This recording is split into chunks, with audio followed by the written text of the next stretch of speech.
I'd firstly like to welcome Mr. Samik Ray. Thank you so much for giving us your time and being here with me. Mr. Samik is a managing director of consumer and retail investment banking at Kotak Mahindra, and he's an experienced investment banker with expertise in mergers and acquisitions and private equity as well as equity capital markets. So, thank you so much for being here with us today. Thank you, Rohan. It's a pleasure. Thank you. So, I think we can start with asking you a few questions and getting to know a bit about investment banking and your journey through investment banking. So, I'd like to start by asking you, can you share a, By the way, yeah, anything you have to ask? no, fire away. Yeah, okay. So, I'd like to start by asking you, can you share a bit about your background and journey as an investment banker?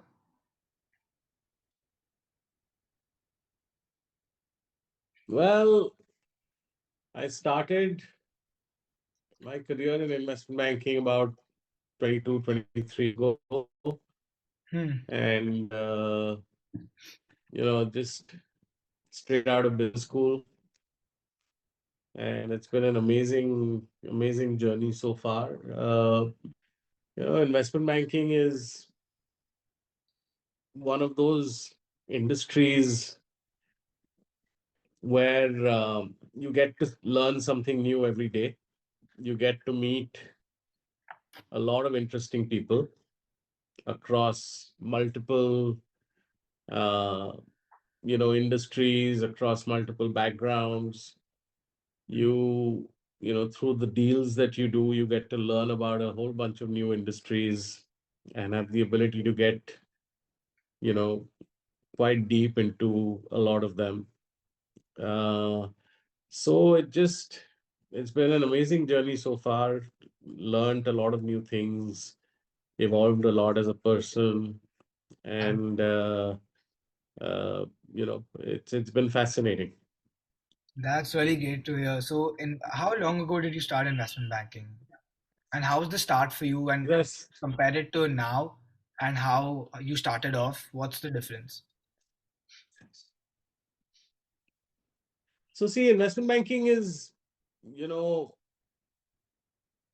one of those industries where what you do doesn't, the core of what you do doesn't really change, whether it's, M&A or whether it's markets. Um, the way you do it changes. Uh, the way deal making is done evolves, regulations evolve, but the core essence of the business remains the same. I mean, you're still buying and selling companies, you're still taking companies public. The tools to do it evolve over time, um, but the core essence of it remains pretty much the same.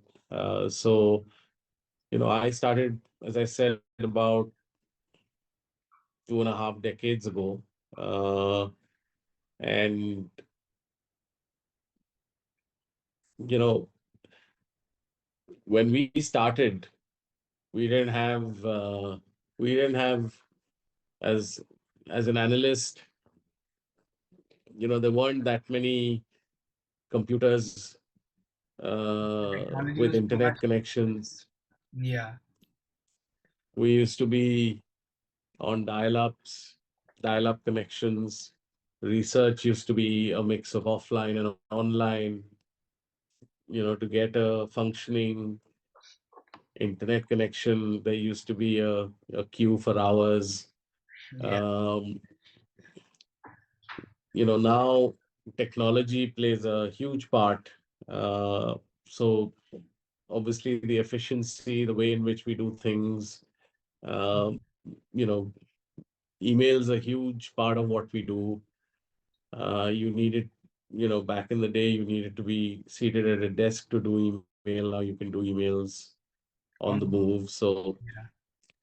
So, so technology has, made it far more efficient. So we can all do a lot more today than we could do in the past, especially the junior folks, the analysts and associates.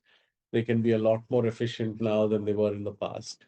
But as I said, the core essence of it, still pretty much stays the same. You gotta manage clients, you gotta do deals, whether it's M&A or capital markets.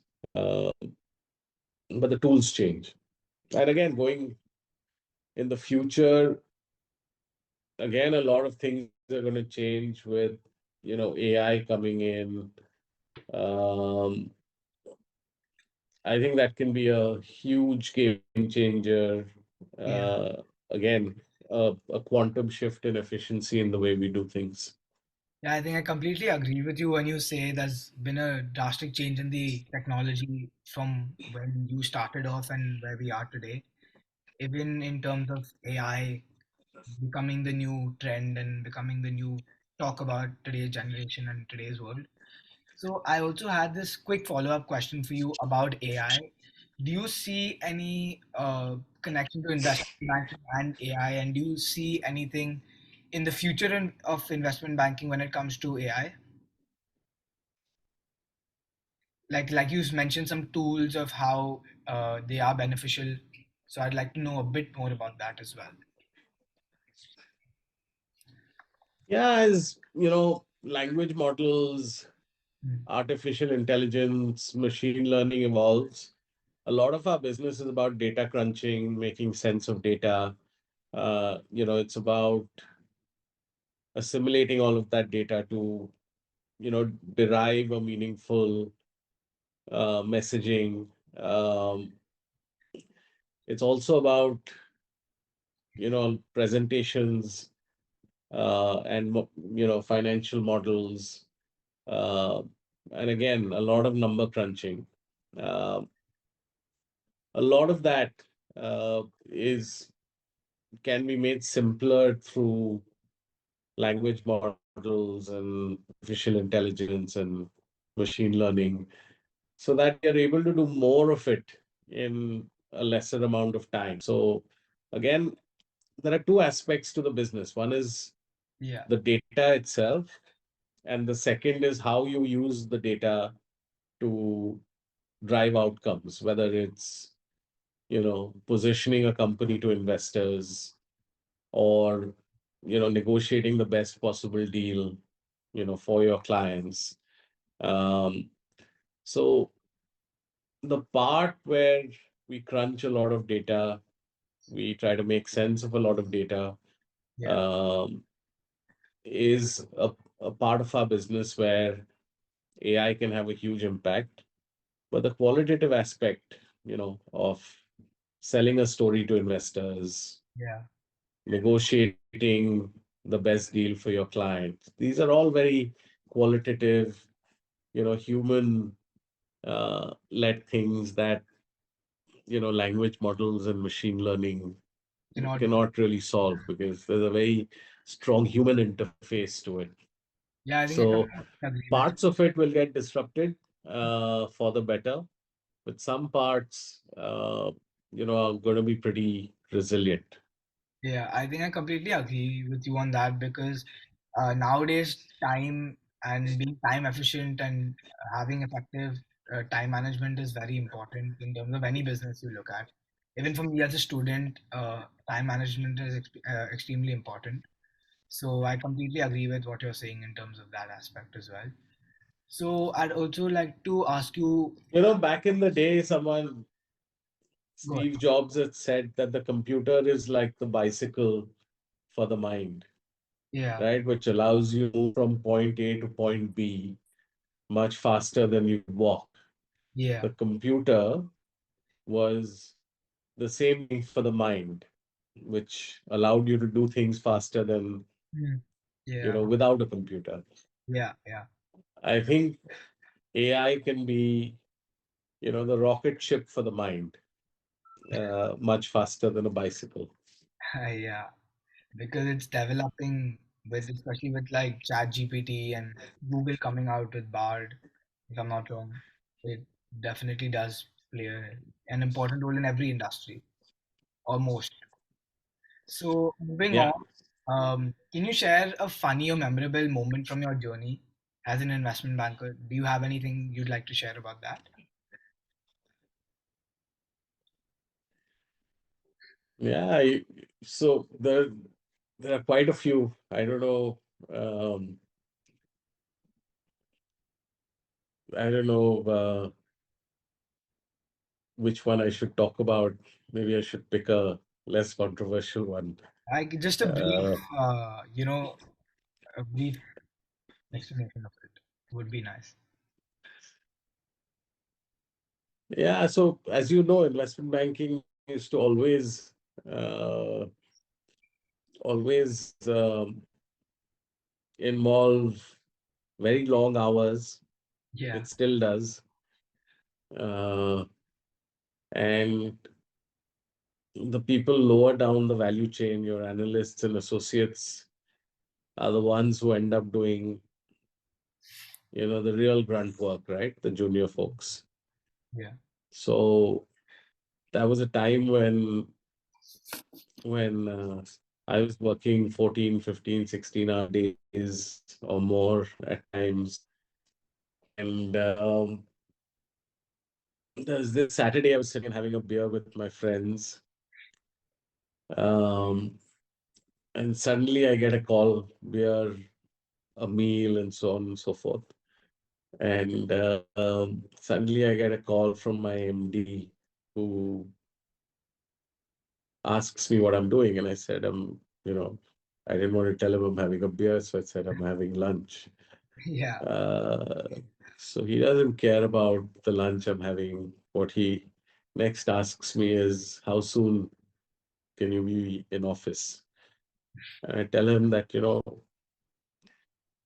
as I said, I'm having lunch. So he said, yeah, I'm also asking you if you leave now, how soon can you be in office? So I leave immediately. I get to office in 30 minutes.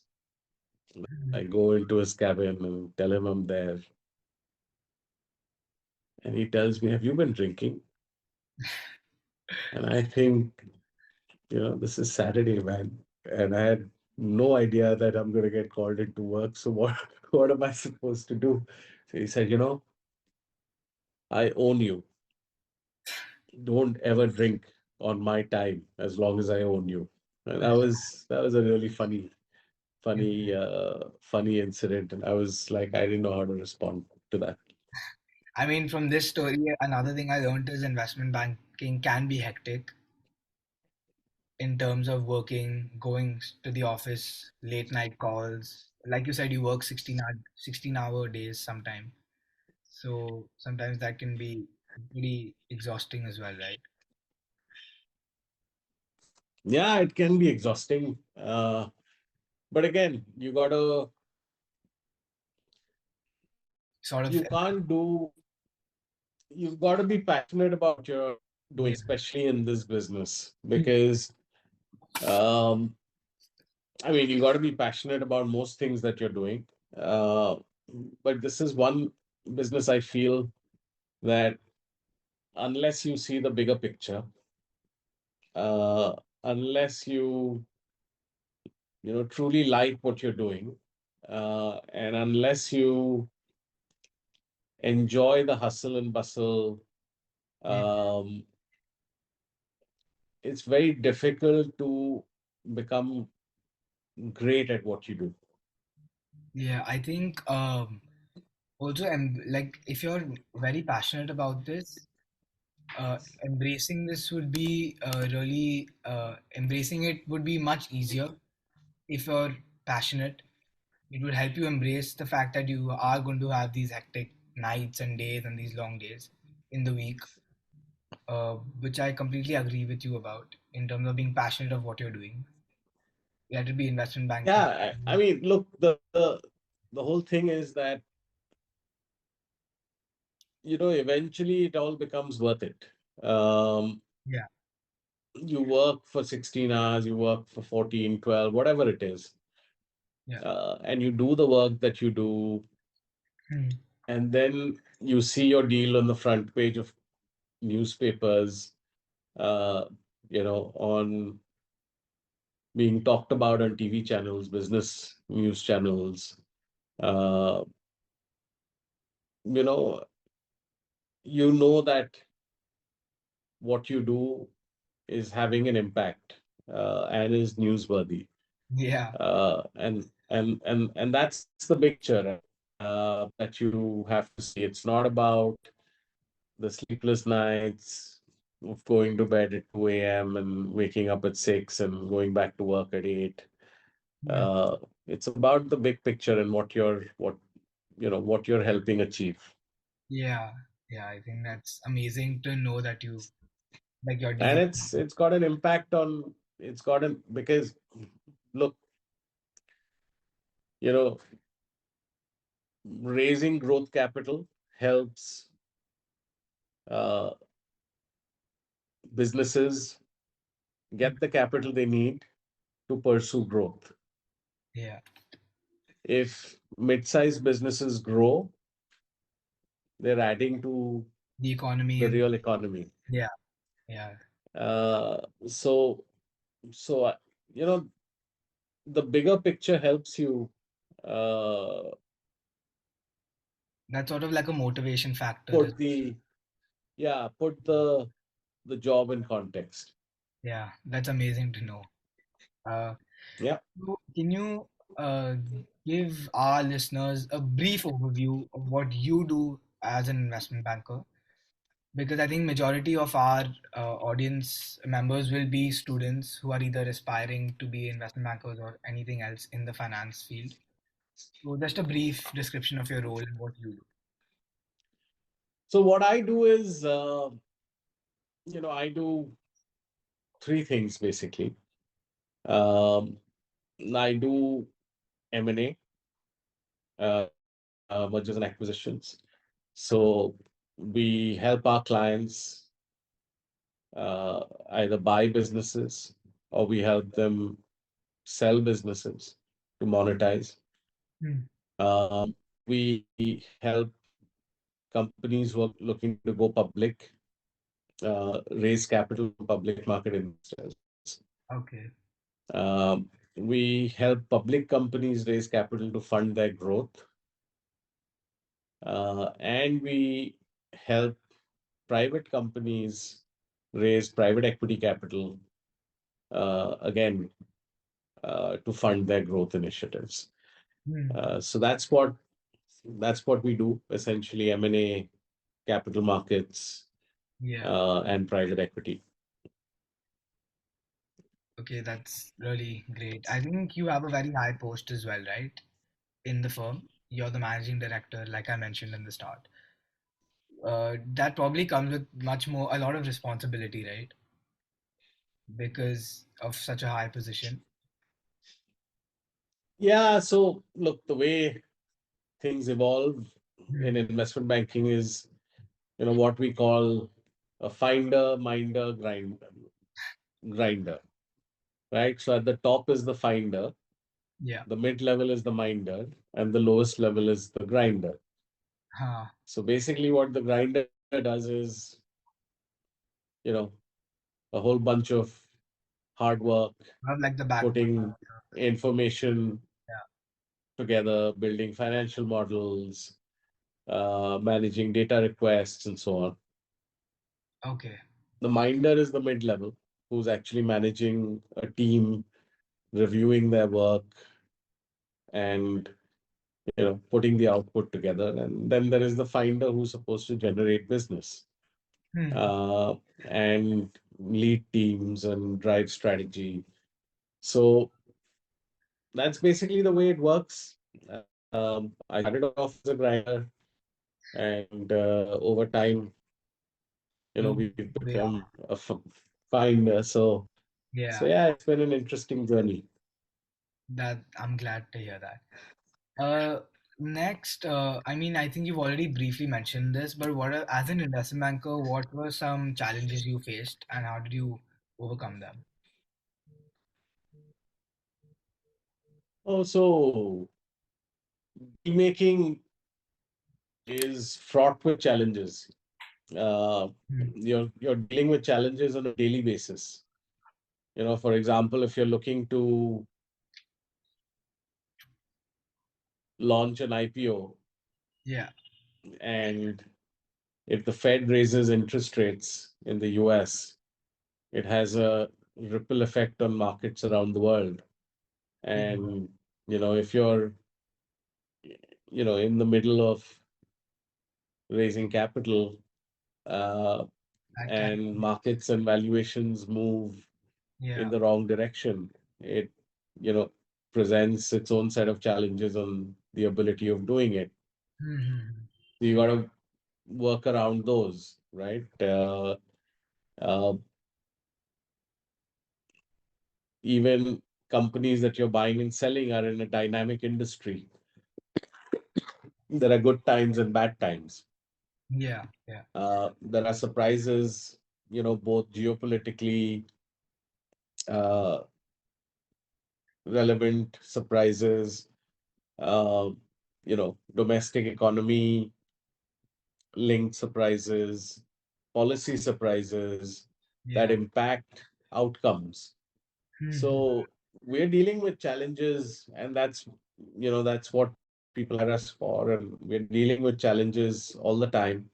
Uh, but if I had to pick one, um, that would be the massive disruption that COVID caused, Yeah. I think uh, that's it. where yeah, where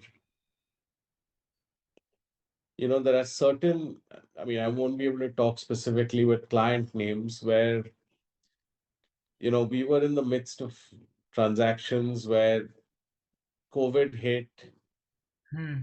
and revenues, at least in the short term, went to zero, but the costs did not.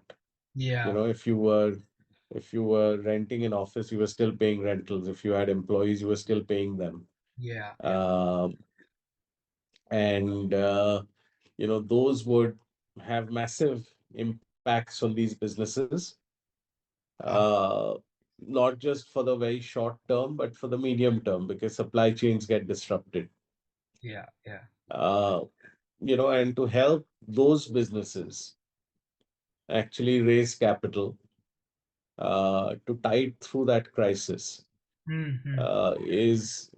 was something that was extremely challenging, because markets were spooked, investors were spooked. Yeah. Uh, so, only very strong balance sheets Were able. had the ability to raise capital and survive. Yeah. So, just the last few things I wanted to talk to you about. One of them being, can you share a specific moment in your career which was something that you were particularly proud of uh, for yourself in your career? Any one thing. You can don't have to talk in detail about it, but you can just say briefly that this is. So you know, the one of the things that uh, always makes you proud is when you have helped a client Yeah. uh, actually,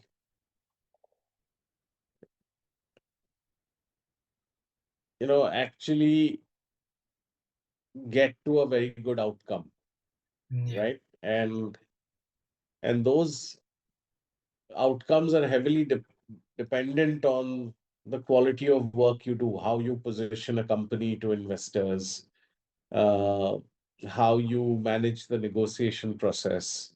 Yeah. Uh, so, so there was this one company that, you know, had a great product, but didn't have, a big enough market.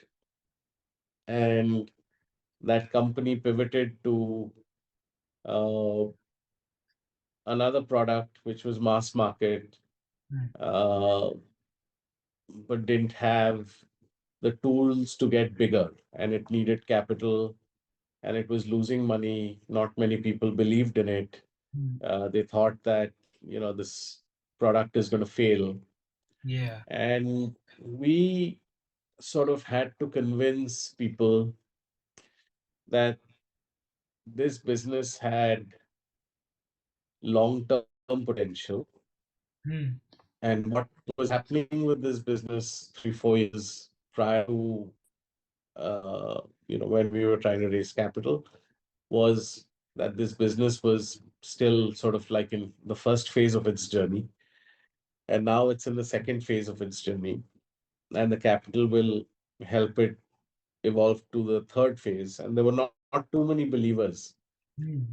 Um, and we pulled off the deal. Mm.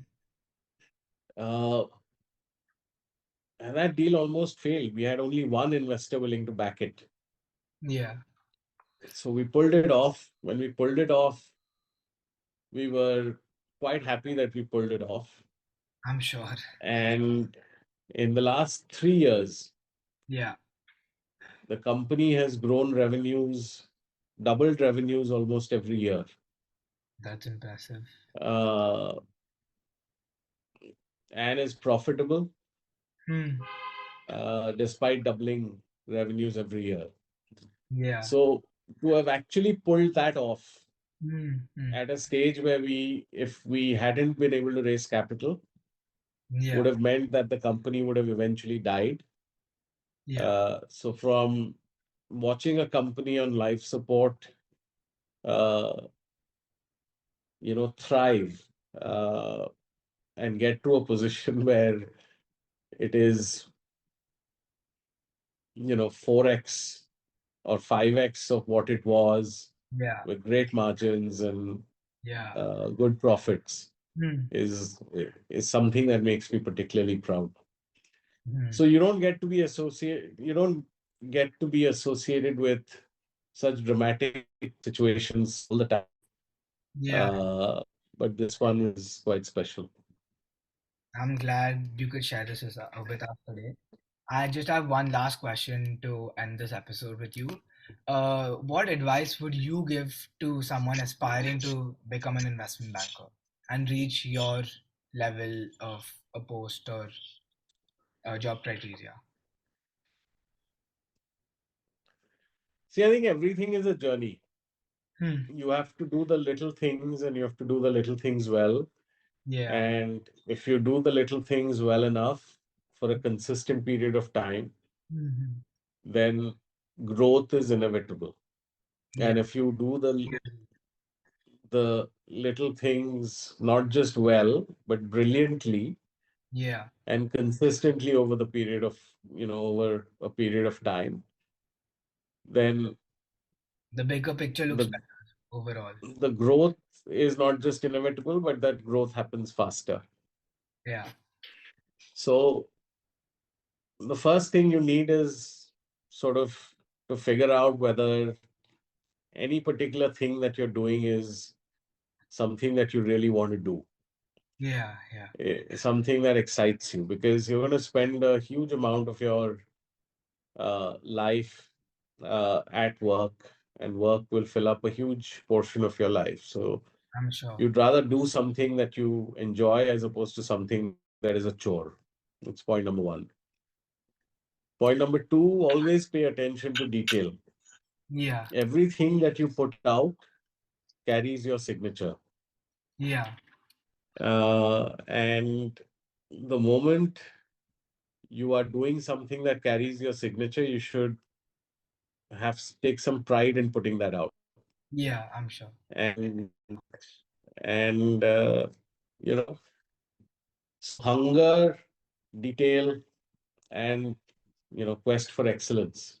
Yeah. Uh, if you have three of these things, I think you can do well. Thank you so much, Mr. Samik, for being here. on such short notice with me on this podcast. And I really thoroughly enjoyed what you had to say about your journey as an investment banker and your insights. It was really meaningful, and I'm sure our listeners will also have a great time listening to you. Thank you so much for giving us your time. Thank you, Rohan. It's been an absolute pleasure and all the best. Thank you.